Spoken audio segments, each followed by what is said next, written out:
All right. All right. Here we go. Welcome. Do what thou wilt shall be the whole of the law. Love is the law and love under will. Welcome to Sekhet-Maat Oasis, Qabalah 101 class. I'm Frater Audeo. This is Soror Luz-y. All right, let's get on to all the stuff we have to do before we get started. Okay. Well, thank you for joining us for this free class with Sekhet-Maat Atu. We offer these classes free, but a suggested donation of $10 could really help us to continue with giving more content, doing more events, and we post content every week. So if you like this content, give it a like. And if you want to know more or see more of our stuff on your feed, subscribe and hit the notification button. All right. And also another disclaimer. I may say things differently than you say them. I may use different correspondences. I try to follow to the traditional correspondences laid down in 777 and various texts by Aleister Crowley. But if I get them wrong and offend you, let it be your will to be offended, and that's okay. I don't claim to be a master. I am just a student on the path, just like you. I look up the information and I share it with you, and do my best to keep that accurate. And as far as pronunciation goes, no one's really clear on the quite correct pronunciation, so I'll do my best, and you do your best, and we'll keep on going. So, Keep on keeping on. yeah. All right. Today we're dealing with the 19th path, the Path of Teth, which leads us from Chesed to Geburah, or Geburah to Chesed, going back up, which is the sphere of power into the sphere of mercy, the sphere of fear to the sphere of love, the planet of Mars to the planet of Jupiter. There's so many different correspondences you can go on and on, but those are the highlights. It connects the very top of the Ruach, which is the Vav of the Tetragrammaton. As far as the four worlds of the Absolute, the Briatic and the Yetzirah and the Asya, it's Yetzirah. It's at the very peak of that. It's got a pretty special place on the tree of life.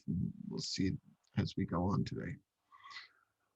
The 32nd path of wisdom is called Sekel Sar Ha Pe Alu Ha Rukionoth,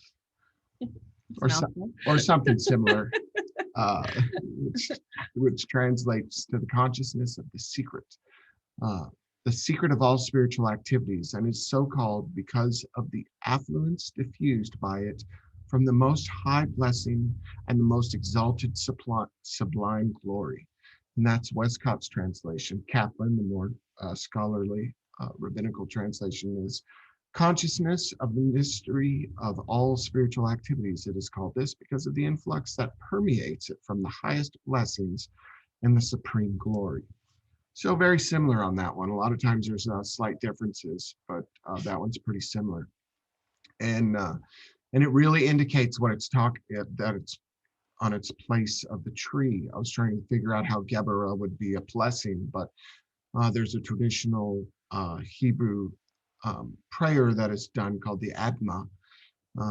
And the second part of that is an invocation to Geburah, and it's the second blessing of Geburah. So it seems like it's literally talking right about its placement on the tree, and it lines up really well.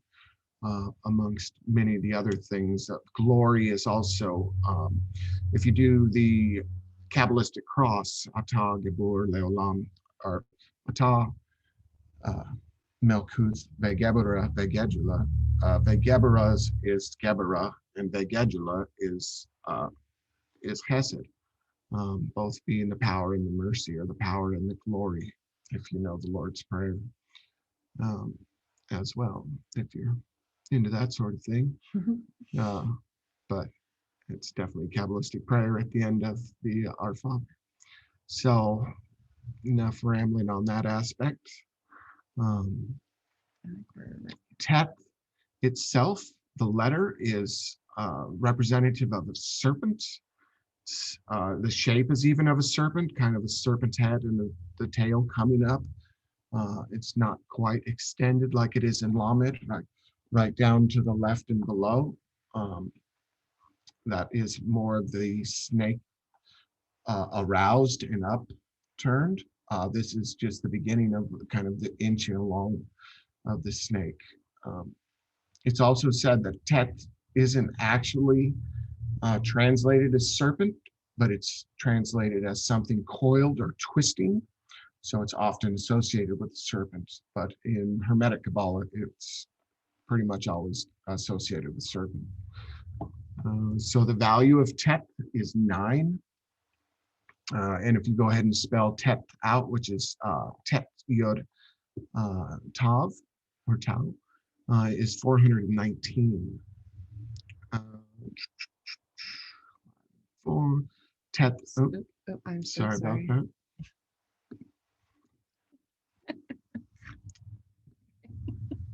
All right, thank you. Teth, sorry, we got my notes messed up here. I did. Teth is also representative of the zodiacal sign Leo. The mystic number is 190. The mystic power and mystical states. The mystical power is the power of training wild beasts. And a little hint, the training of the wild beast, I think the wild beast that gets trained is ourselves. There may be an external beast taming like the dog whisperer or whatnot, something like that as well. But I think truly the beast that is tamed is learning to control our energy and learning to direct that energy that's represented by serpent in the back of our spine, the Kundalini. And as we go on, we'll talk about that a little bit more and more. On the external part, do you think that maybe it could be with like taming the forces that are like the macro forces that are outside ourselves that are influencing our lives, and then when we start taking control and intent into those forces, then we are also taming them at the same time? Sure, I could go with that. And also, and I think that when we begin to balance ourselves and balance our systems energetically, we become to have a calmer demeanor and a calmer relationship to the world around us. And I think that also reflects in literally relationships to animals and like their stories of like Lon's wife, Constance, sitting with the bunnies and all the animals all flocking to her. You know, that shows that balanced system in play there. You know, where dogs try to bite me, apparently I'm not balanced. You know? But you know, we got goals, and one of those goals is balancing our system, and some of us have more work to do than others. Well, and then you have to consider what the dog too, you know, what is its story? Yeah, it's not no, I'm just giving myself a hard time and joking about it. But literally, though, I do think that there's a lot about that, and I think that's where it comes into play, where the taming of wild beasts. But there again, that still reflects into the taming of the beast within, or the taming of, and I don't even like to make it seem like it's a negative thing, because it's not. I mean, our sexual energy and our nature, that Kundalini force, is not a negative aspect. It's what drives us, what keeps us going. It keeps it's the secret of all spiritual activities. It's that power, that fire in our belly that keeps us moving, that keeps us desiring, keeps us wanting to move forward. So not a negative thing, but learning how to control it and direct it consciously. We begin to make subtle changes in our body and subtle changes in our vehicle to be able to acquire and deal with more energy on a like you said, a macrocosmic level. We're a cleaner vessel, a cleaner, better container for that focused energy if we learn to control that energy within ourselves first. And I think that's key. And so enough rambling on that too. And then alchemical digestion again.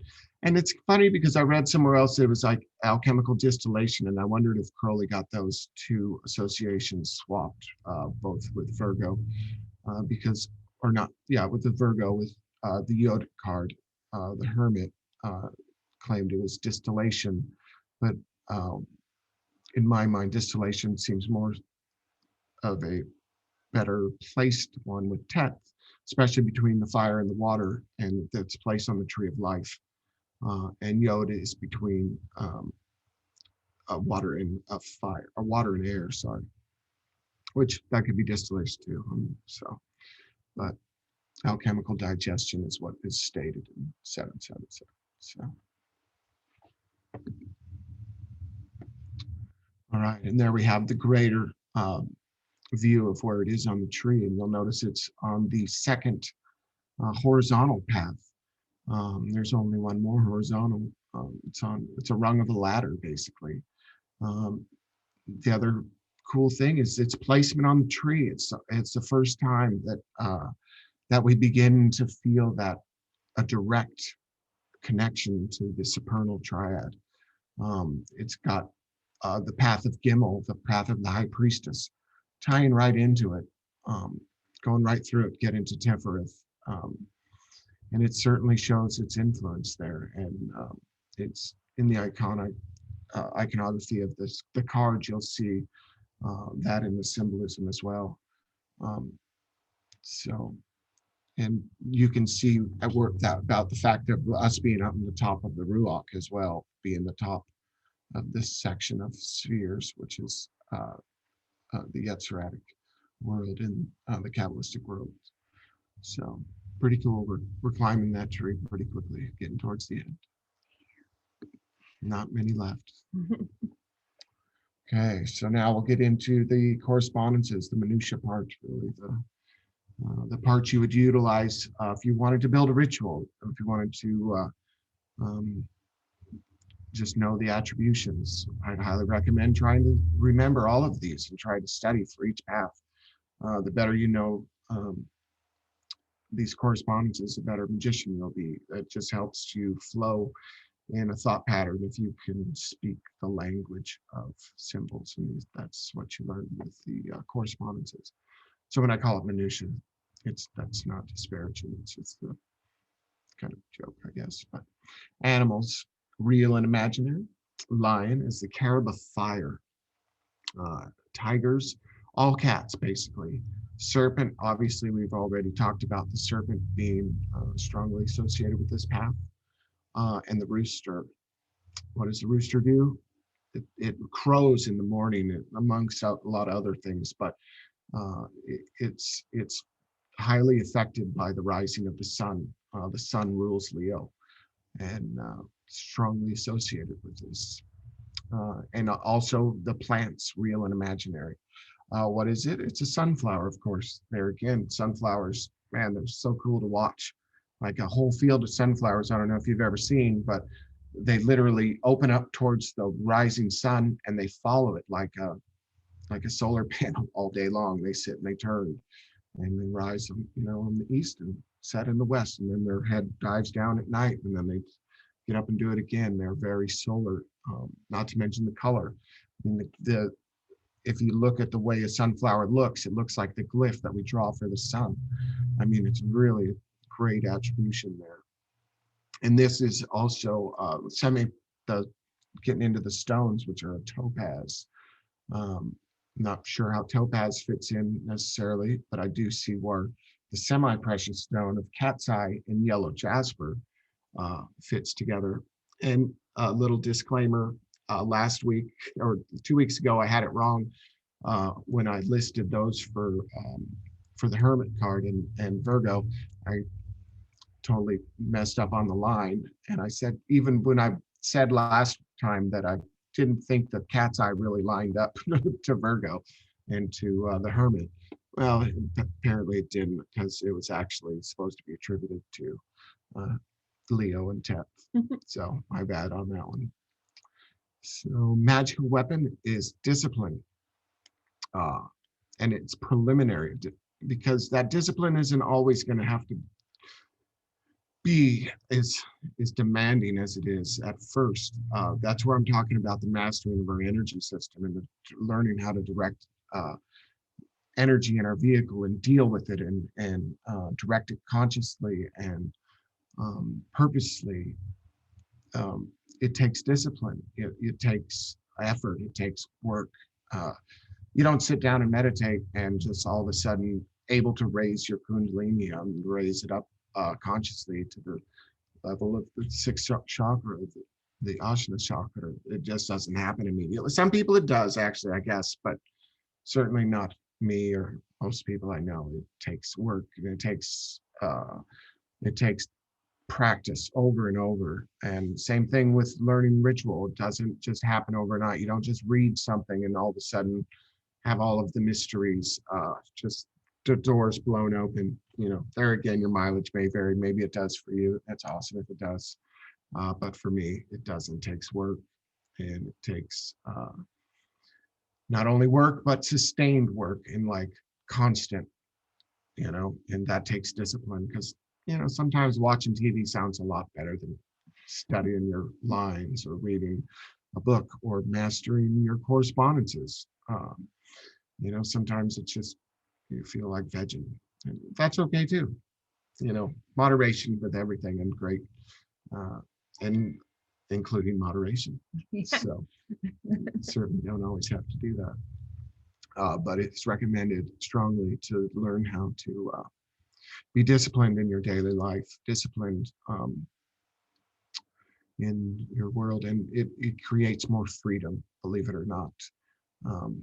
Learning to give yourself Saturn, give yourself a box to work in.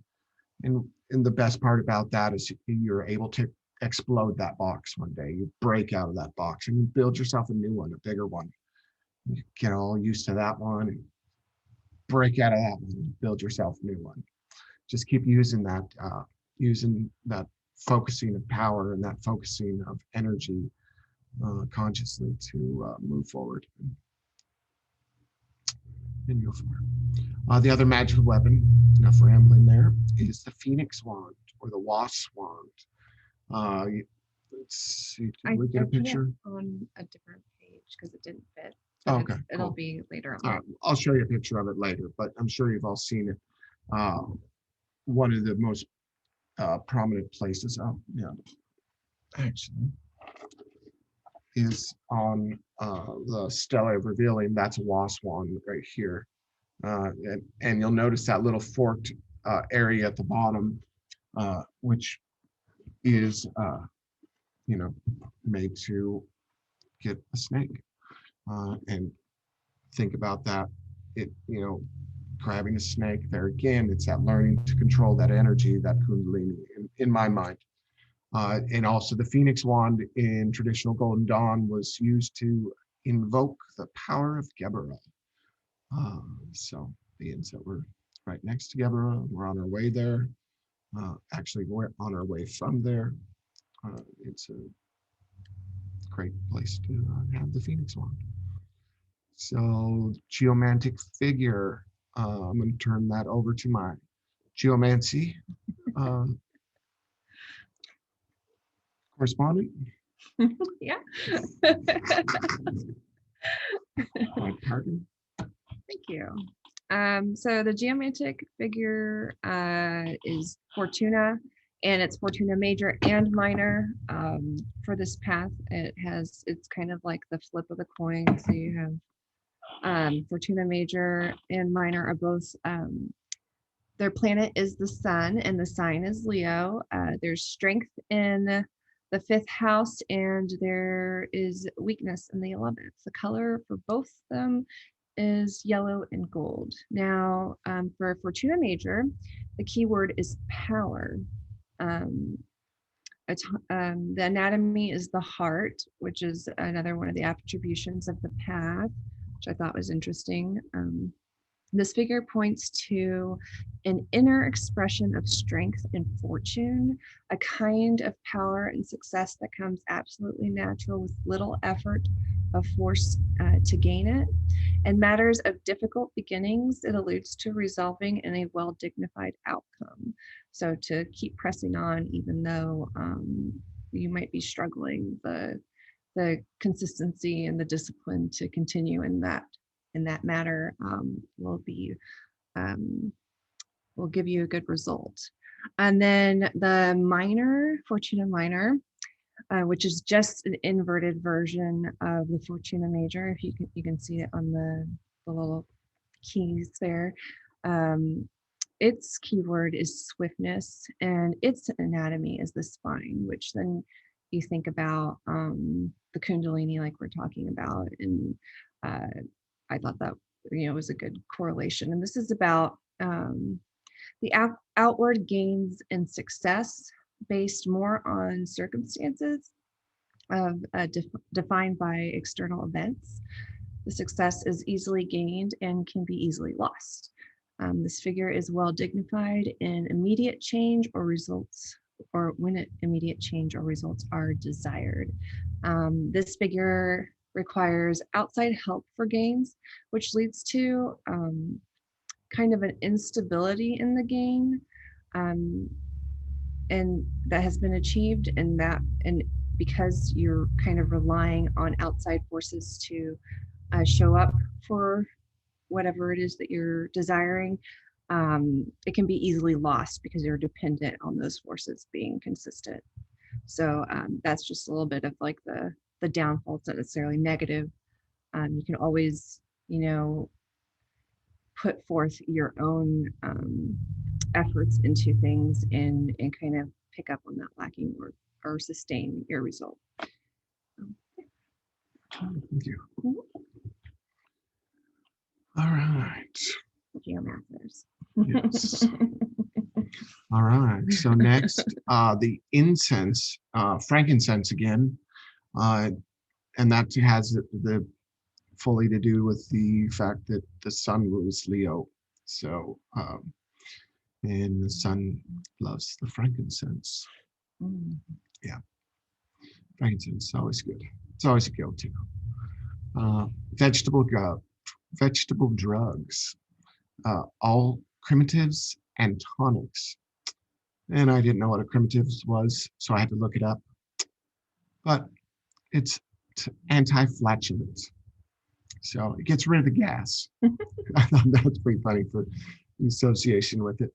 But it also is all tonics, so as well. So anything makes you feel better. But well, it goes with that like alchemical digestion, right? Yeah, eases in the belly, and so.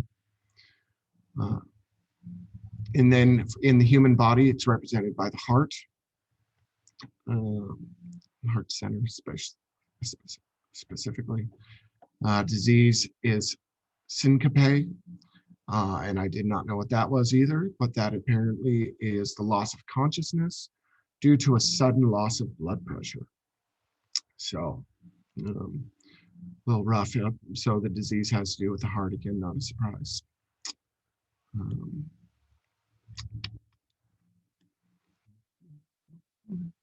Psychological attributions are taste and the Kundalini and the force of it. The magical formula is Tometa Ophion. I think that is actually on another slide. So if you want to. Okay. Where did you put that? It's not on there. It's not on this one. It's on the next one. Because then we go into the weapon. That's a little out of order. All right. Sorry. So, well, we'll get back into that. But the divine names, divine name in Asya is Yod-He Vav-He Elohah Da'af. And we've also seen that obviously in Tiferet. And it should be,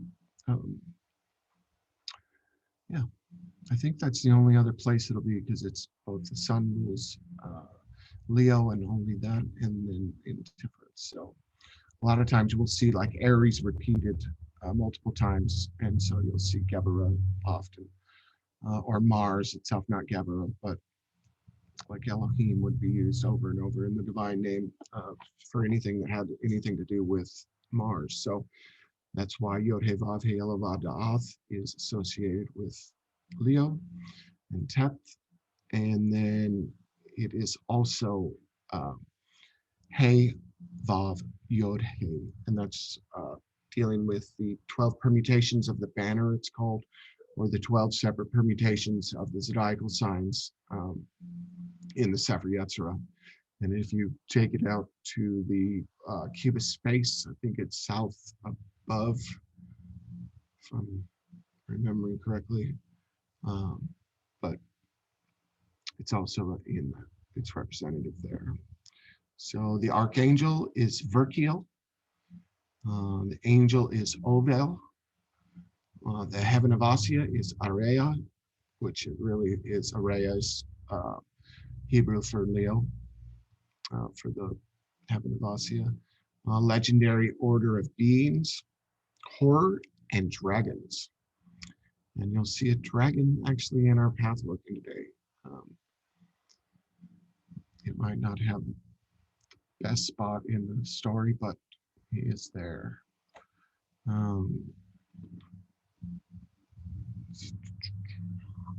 Leo is fixed fire, and like I said, it's ruled by the sun.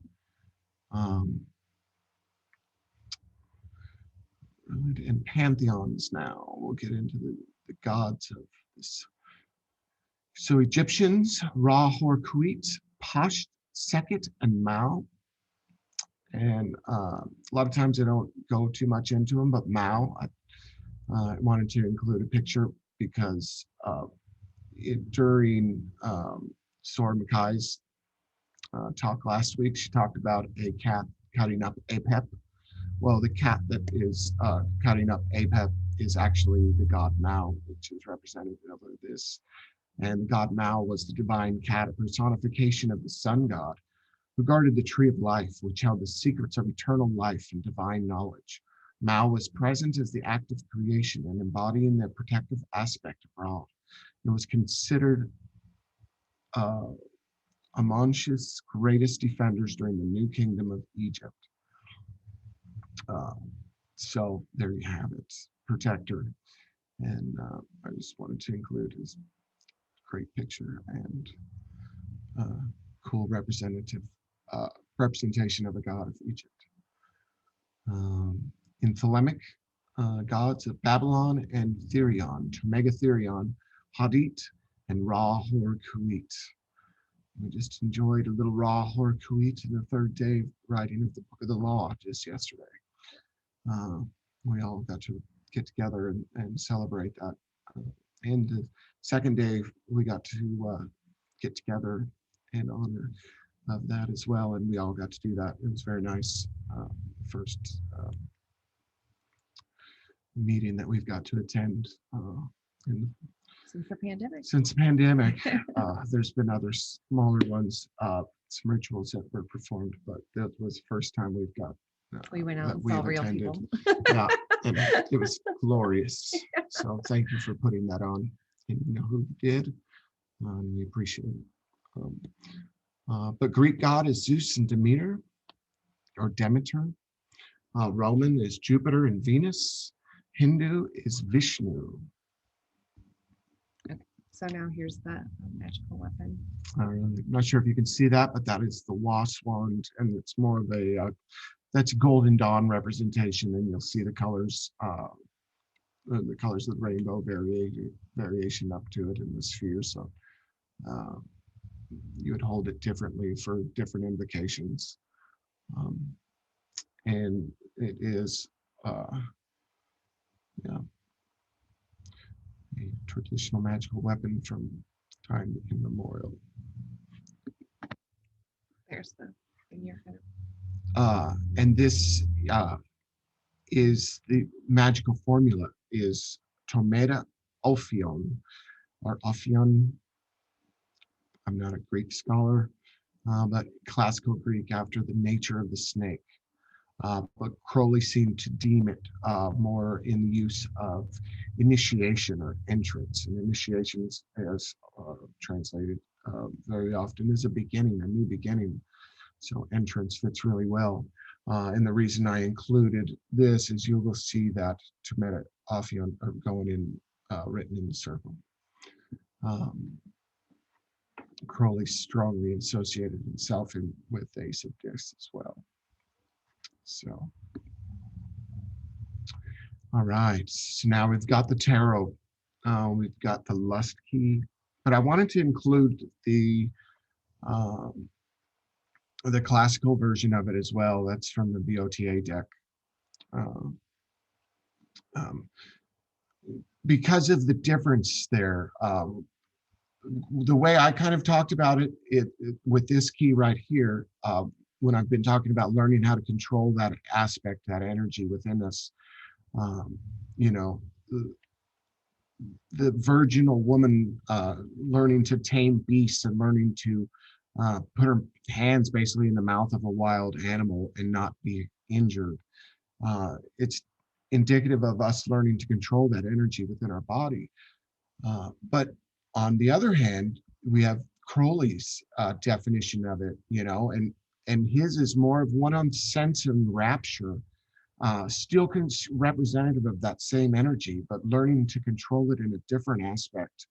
I think it's more tantrically representative there, more through the direct focus on that pleasure, the direct focus on that energy and letting it expand and letting it build. We've got the Whore of Babylon and the Virgin represented here. It's the old aeon and the new aeon, you know, where we believe that, you know, our feelings are not negative. Our feelings of desire and of that sexual nature are not a bad thing. There's something to be expressed and expressed fully and healthily without any negative, shame or beating yourself up for, you know. Not saying that we don't learn to control that energy. We don't act on every energy spurt that we have, every impulse.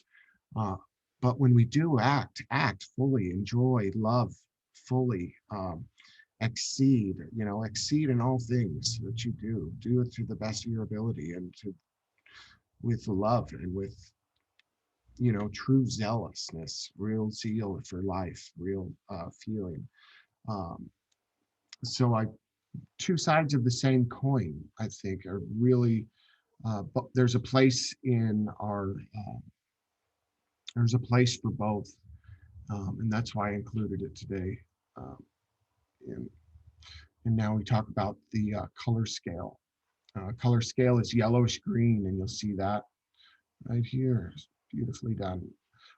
Deep purple, you know, that's kind of everywhere in this card. Then you have a grays, you know, kind of mixed in right off of the purples, and you got a plum color, and that's all over in this card. Really strongly represented there. And when I talked earlier about the fact that on the key itself, you can see that influence of the moon coming in. I see that in this cup that's getting full, that coming down from Kether, and it's coming down, filling that cup. Representative the path of Gimel, the camel, trodden on through the serpent path of Teth. Come on down, and those energies mixing, and that receptacle of us being there, willing to receive that energy. And you'll notice those serpents escaping out, and that can be the energy kind of transmitting out in all directions. I think Crowley said those snakes come out, are going out to destroy things. But what happens after the destruction? That is the rebuilding, and it's also representative of energy. Anytime you see a snake, anytime you see that undulating force, it's a picture of energy. It's a picture of the peaks and the valleys, the highs and the lows that we constantly have in our life. And so it really, it's a beautiful card, and it's a beautiful rendition of the energies that we're encountering on this path, and the energy that is residing with us at all times, the energy that you have, that I have, that we only have to do a few things to begin to awaken. All right, so now this is the tarot of Teth spelled out, which is Teth Yud Tau. So right there, again, the secrets, we got two secrets, and learning how to control these secrets consciously, the mastering of that energy. You see the energy that's at play, you see the mastering of it, the direction, the conscious direction and extension of this brings you to the world, the universe, everything accomplished. Like that's a great glyph to meditate on. It it truly shows that perfection, that energy perfected, and then that energy returning back to source. So up to me, it really beautifully spells that path out, and representative of that, learning to control our energy. We create our own mastership, and then we're able to give that back to the world and to the universe at hand. So the key is lust. Uh, but even Crowley didn't even call that in his 777. I noticed he still referred to this key as strength, um, which is kind of interesting. He didn't come to a lot of his final conclusions until the end of his life, to where he was firm in a lot of these changes he made along the way. The esoteric title is The Daughter of the Flaming Sword. And I think that's really well representative of in this in that glyph. So, all right, I think that pretty much wraps up all the correspondence parts for today. This is where we got all of our images. This is our talisman that we will be asked to show during that, or emblem of the path. You'll be asked to display something or hold something up. It's the Ouroboros, that's snake eating its tail. And all of the talk on Kundalini, this is that connection, that completion of the circuit, of it totally rising up, coming up through that Ajna center, and then coming back down through the roof of our mouth, connecting through the tongue and sending that energy back down. That's the closing of that loop. And for me, that takes discipline to learn to do. This is it showing completed, it being that closed circuit, that eternal life. The Ankh, another symbol that's very closely related to this idea of closing that circuit. So, all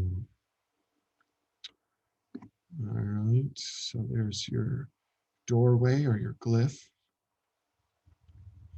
that we will be proceeding out of Geburah from. So, would you like to do the banishing today? Sure. All right. Do a quick banishing and then we'll get started.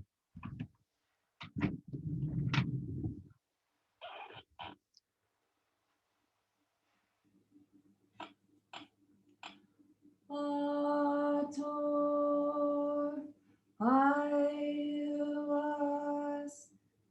Nelkut Vegebura Vedula Lialamamen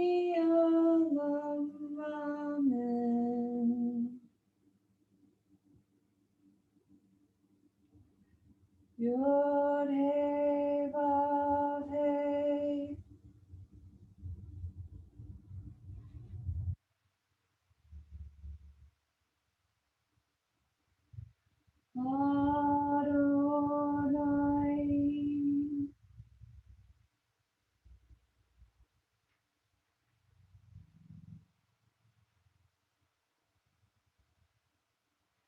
He Adonai Yea.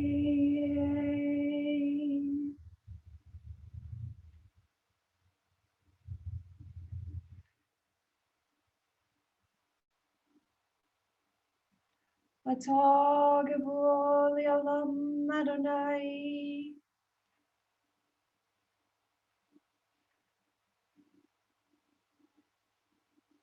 before me. Raphael behind me. Gabriel on my right hand. Michael on my left hand. Oriel. About me flames the pentagram, and within me shines the six-rayed star. Atu XI,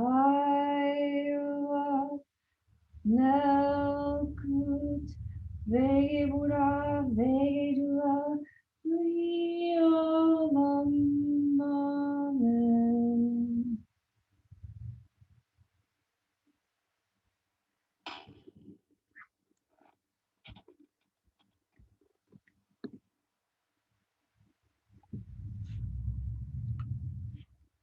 All right. So now just take a couple of deep breaths. Kind of breathe in deep. Let out a sigh when you exhale. Another deep breath.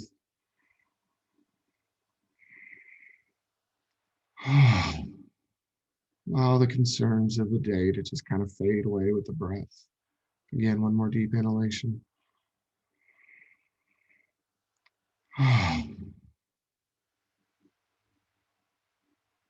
Just kind of become present.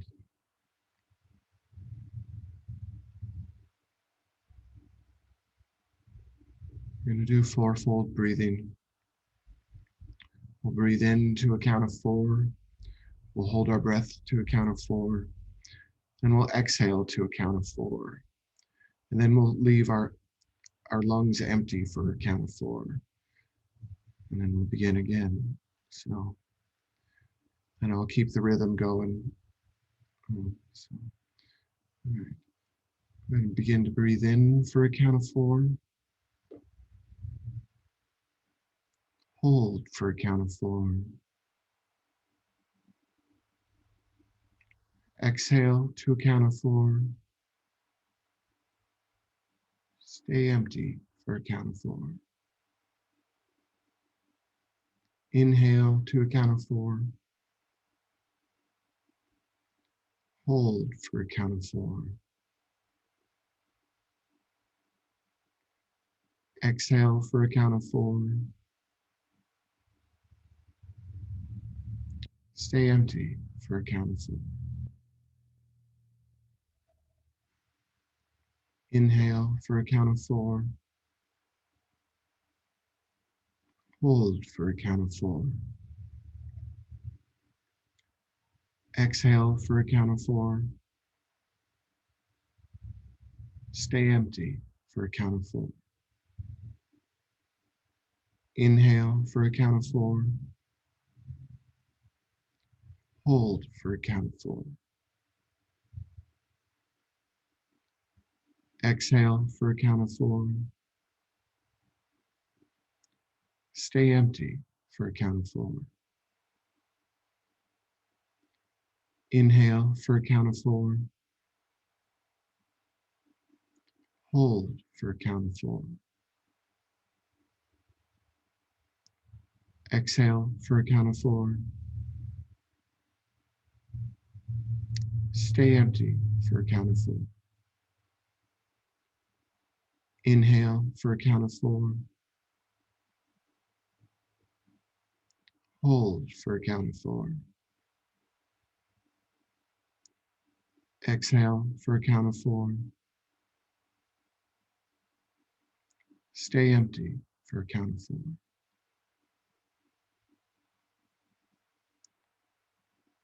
Now drop the counting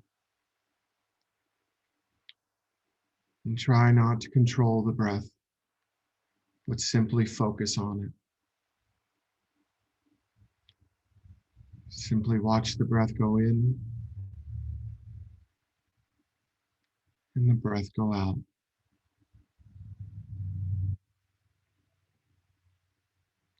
The breath goes in And the breath goes out.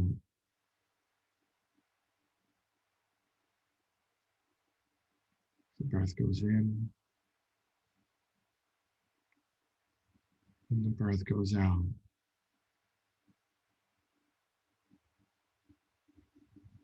When the mind wanders, bring it back to the breath. Always back to the breath. Breath goes in. And the breath goes out. Now do this on your own for a minute or two.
With your eyes closed, begin to formulate the astral temple of Malkuth.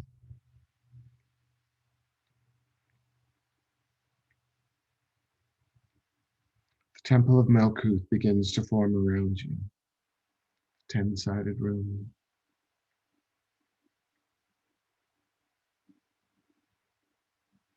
See the altar. Flame. Candles burning bright.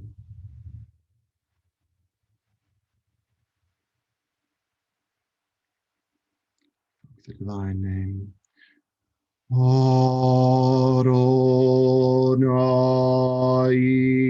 Harare. The archangel. Sandalphon.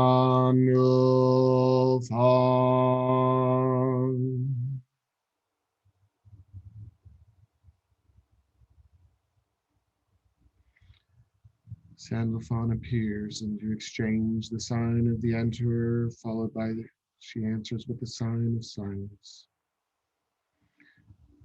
She asks you to state your purpose for entering her abode, and you hold up the serpent pendant that you wear around your neck. The archangel acknowledges and quickly leads you through the portal of Tau in the east of the temple of the 32nd path to the temple of Yesod. Upon entering the purple palace, Shaddai El-Chai. Call upon the archangel Gabriel.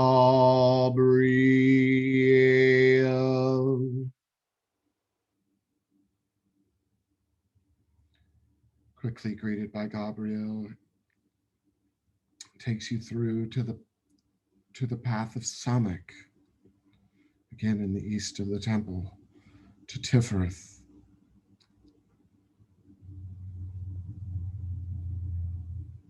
Entering Tifereth, Yod-Heh Vah-Heh Elohim Raphael.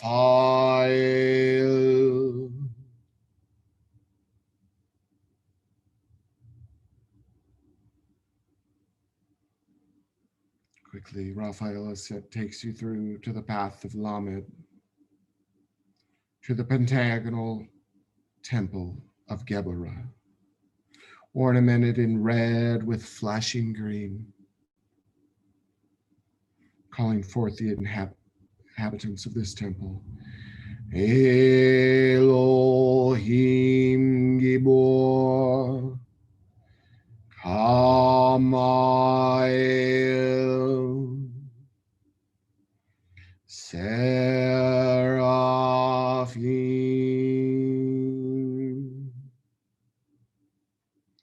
The warrior archangel Kamael appears and addresses you.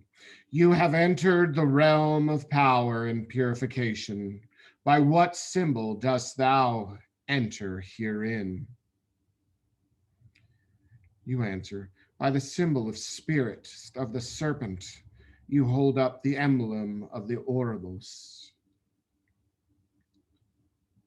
Kamael nods. The serpent eating its own tail is a symbol of the potent and incessant energy of the universe. It is a worthy symbol of the Path of Teth.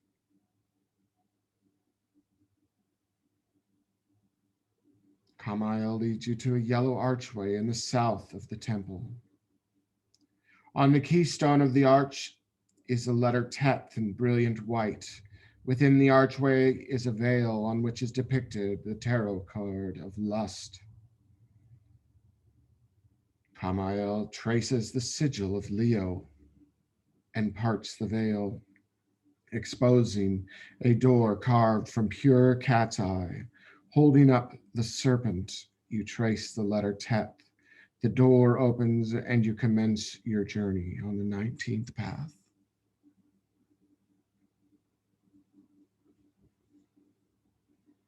You find yourself in a dry, mountainous region near an ancient Babylonian temple.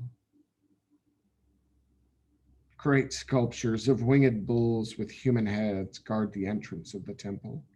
Mighty stone cherubs that emerge from the columns on either side of the gateway like twin locomotives. The structure is impressive in its size. You can't help but imagine how splendid the structure must appear when great religious processions are held there.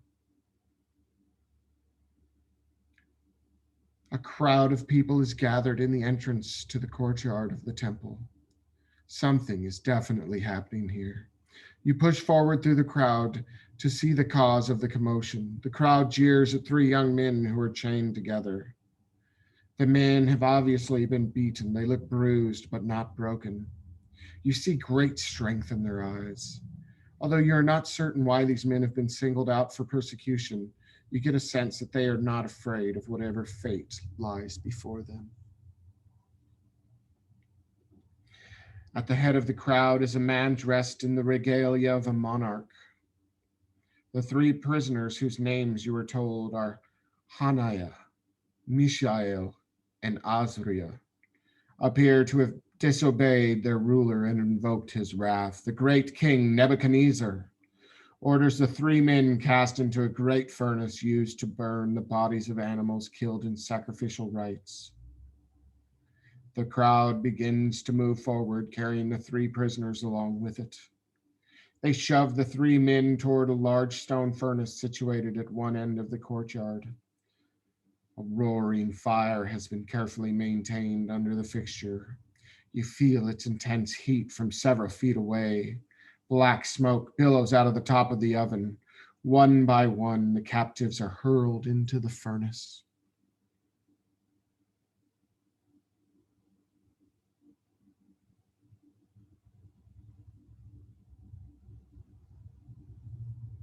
You are prepared to hear horrible screams of agony coming from the doomed men.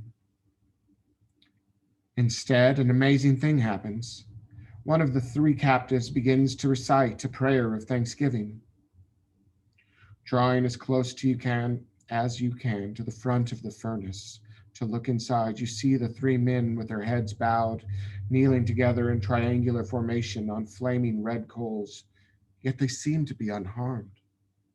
Now all three men raise their voices in prayer. Blessed is Adonai in the firmament of heaven, all you angelic hosts, sun and moon, stars in heaven, fire and heat, dew and rain, seas and rivers, winds and clouds, mountains and hills, days and nights, light and darkness, souls and spirits. Bless Adonai. Praise and exalt him forever, for he has delivered us from the nether world and saved us from the power of death. Bless Adonai, for his mercy endures forever.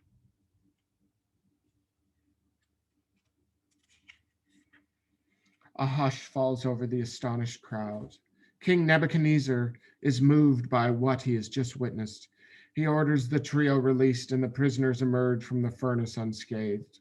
The three captives appear to have a renewed vitality about them, as if experiencing of the flaming furnace had cleansed their souls and purified them of all imperfection. The king grants the three men special honors and promotions, and the trio leaves the temple courtyard unopposed. You follow them and you leave the courtyard as well. Continuing down the path, you see another Templar, similar in style and ornamentation. All of a sudden, a horrible roar pierces the air. The sound emanates from the temple. People come running from all directions to find the source of the disturbance. They pour into the temple entrance, into the main sanctuary room. You follow them into the great hall where you see a huge black dragon. The beast rears up on its hind legs and slams its horned head into the ceiling. The entire building shakes as some masonry from the roof comes crashing down. The dragon gives another blood-curdling bellow. It appears to be in great pain. The creature writhes and shudders, foaming at the mouth. All of a sudden, its belly spills open, spilling its insides across the temple floor. With a final howl, the beast dies.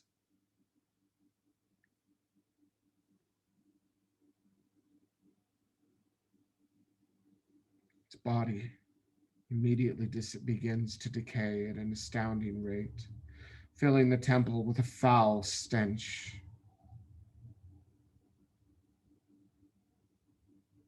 Within minutes, the body dissolves completely, leaving behind a pile of salt, a pool of oil, and a vapor that rises to the ceiling of the temple.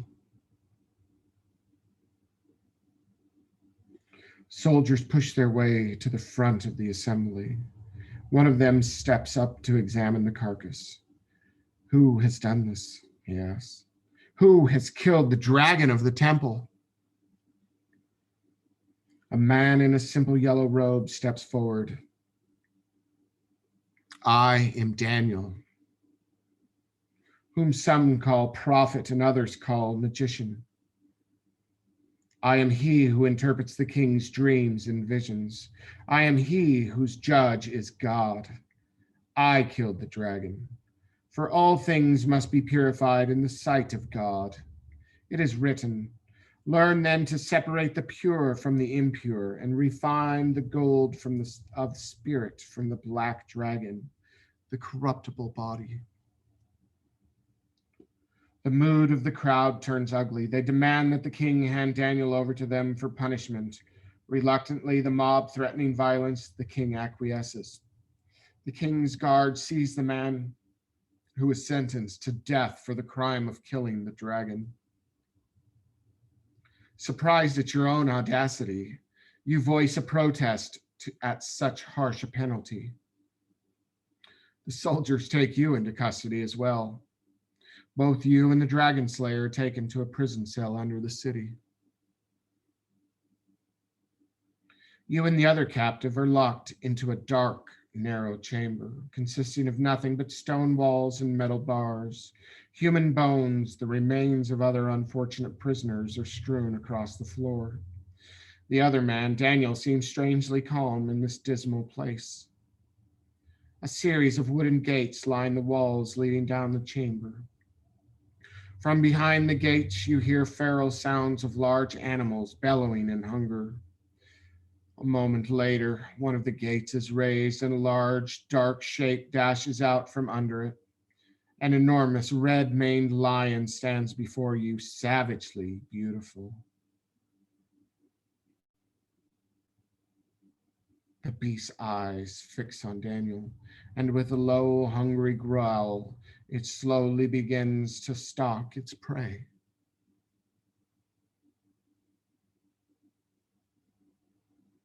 Daniel makes a gesture at the creature. He stands with his hands placed over the middle of his chest in such a way that his thumbs and index finger form an inverted triangle around the area of his heart. Snarling, the lion slinks forward, but when it reaches Daniel, it stops suddenly as if confused.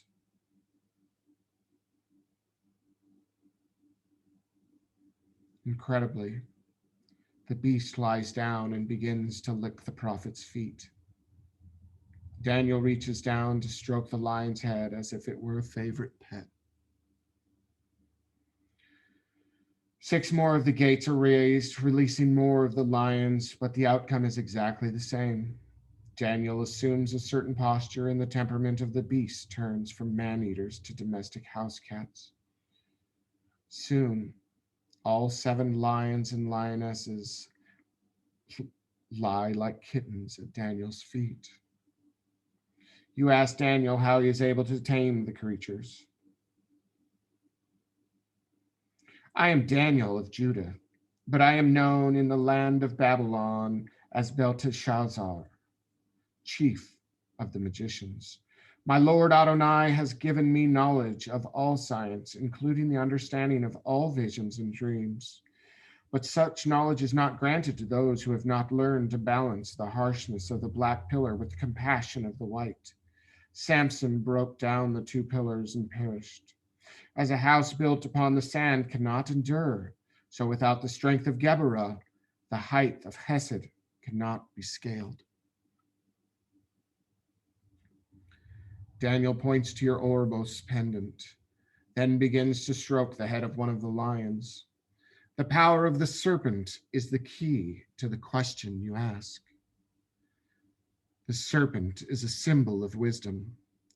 The lion is a symbol of brute strength and raw primal power contained in the deepest, most hidden portion of the human mind. Used wisely, the serpent can control the beast within, harnessing and directing its power in unity of purpose. Thus may its strength be used constructively in the service of the divine, and not squandered on divided impulses and primitive instincts and conditioned behaviors. Great and wondrous things may be accomplished with it, but this borders on the secret knowledge of belonging to the angels and archangels. It is granted to those who are worthy in the eyes of God. You speak with Daniel for hours, perhaps even days. Having been a magician, a prophet, and a seer for several Babylonian kings, Daniel has much to teach. You are captivated by the tales of his exploits and the various dreams he has interpreted. You are not even aware of the passage of time.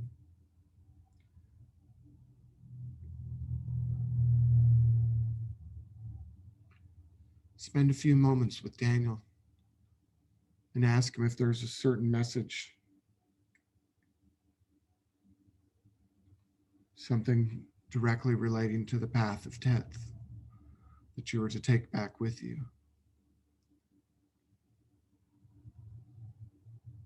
Perhaps a symbol.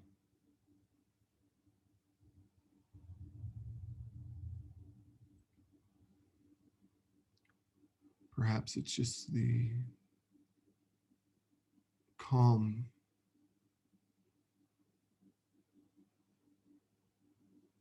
that feeling of control.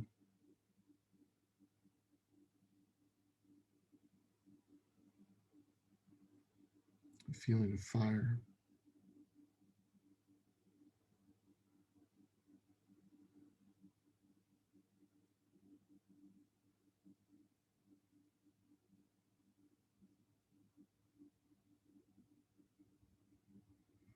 After 7 days, you hear several people approaching your prison cell.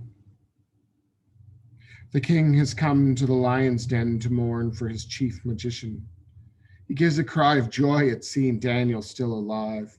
All present marvel at the prophet's ability not only to survive the ordeal, but to tame the pharaoh lions. The 2 of you are released from the den and taken back to the city. As the time nears for you to leave, Daniel shares one more bit of knowledge with you. King Nebuchadnezzar once dreamt of a great image, a figure of a man whose head was pure gold. His breast and arms were silver. His belly and thighs were brass. His legs of iron and his feet, part iron and part clay. A stone that was cut without hands smote the image upon his feet, which were part iron, part clay, and broke them into pieces. Then was the iron, the clay, the brass, the silver, and the gold broken pieces together and became like the chaff of the summer threshing floors.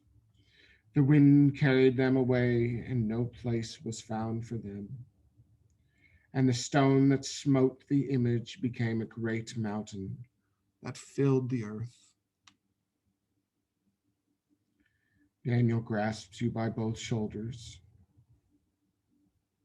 You are a king among kings, and God has given you unto thee the kingdom, the power, and the glory. As he speaks, he anoints you with the Kabbalistic cross. Atu Melkut, Geburah, Gedula, Li Olam. Amen.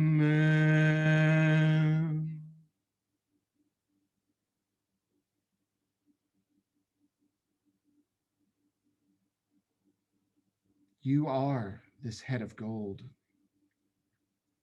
Your head represents in you the domination of the divine ruling over the rest of your body. The silver in the world of the heart. The brass is the material passion. The iron is the firm purpose. And the feet that are part iron and part clay, the mixed strength and weakness of the human being. And the stone made without hands is the eternal stone of the wise, which will become the mountain of initiation, whereby the whole earth will be filled with knowledge of God. For as the whole is greater than the part, so are we but sparks from the insupportable light of the divine.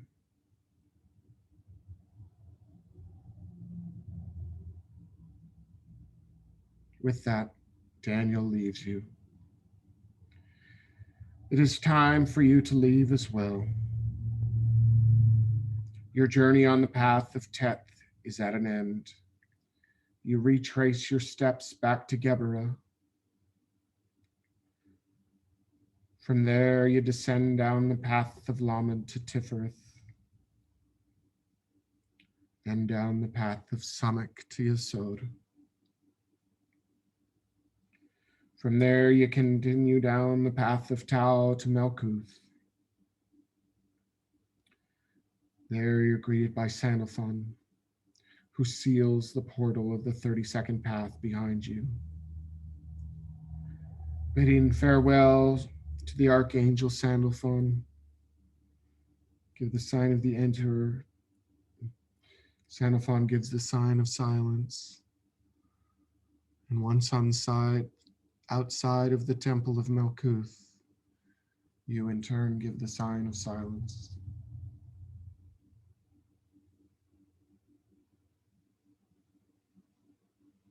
Sealing that energy within you, sealing that symbol within you, sealing yourself.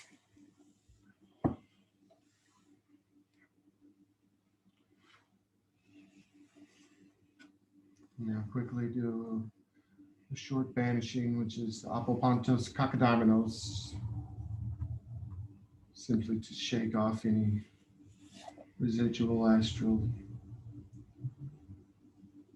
It's Apopantos Kakadamenos, and inhale deep with me.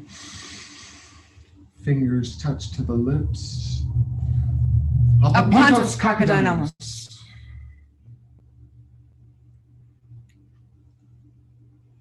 Take your time coming back. Thank you for everyone who's joined us on YouTube. You can check out our website or our channel if you want to see more of this content. Love is the law, love under will.